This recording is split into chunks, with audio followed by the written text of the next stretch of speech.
Hi everyone, it's Mrs. Ola here. So, our reading session today, our learning objective is to discuss and evaluate the author's language considering the impact on the reader. Okay, so we're going to be thinking about language that's being used and what that actually means to the person who's reading it, what it makes them think, how it makes them feel. Okay? So, I want you to have a think about this scenario. Imagine McDonald's was closing down.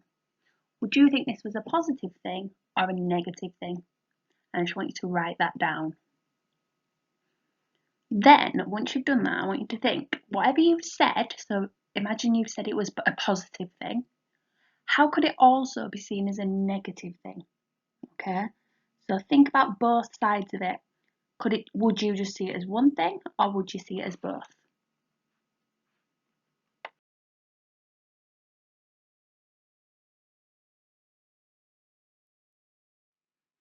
So I'd like you to have a look at the text that I've attached.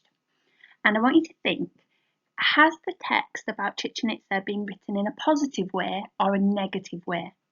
So think about the type of vocabulary that's being used. Does it make you want to visit? Does it make you want to not visit and stay away? Or is it just a little bit in the middle and it doesn't really do either?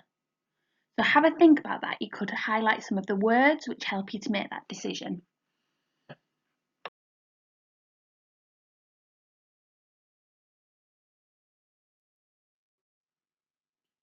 Okay, so we've spoken about it before, but just remember that the author's language does have a real impact on the reader. Whatever language they're using, it's helping you to either paint a picture in your mind or make you feel in a certain way. So really keep that in mind when you're doing this next task. What I'd like you to do is I'd like you to look at the first two paragraphs and I want you to rewrite those. And I want you to rewrite them in a really positive way. So you really want somebody to visit Chichen Itza. Okay? So before you start writing, you might want to brainstorm some vocabulary that you might want to use. Okay? Think about how you might describe the temples and the pyramids. If you really wanted somebody to visit, you wouldn't just be saying, oh, there's some nice temples. You'd be really thinking about some adjectives to describe those temples. You'd be thinking about what's around, what they'd be able to see. You might think about other things, what they could be able to hear. Okay? So rewrite those first two paragraphs, making sure that the impact on the reader is really, really positive. If you're a little bit stuck for some words, you could use Google and just type in a word that you like. So something, for example, the word nice, which we don't use, and it will come up with lots of synonyms for that. Or if you've got a thesaurus at home, you could use that. So really think about the language that you're going to use. So now you should have your piece of writing.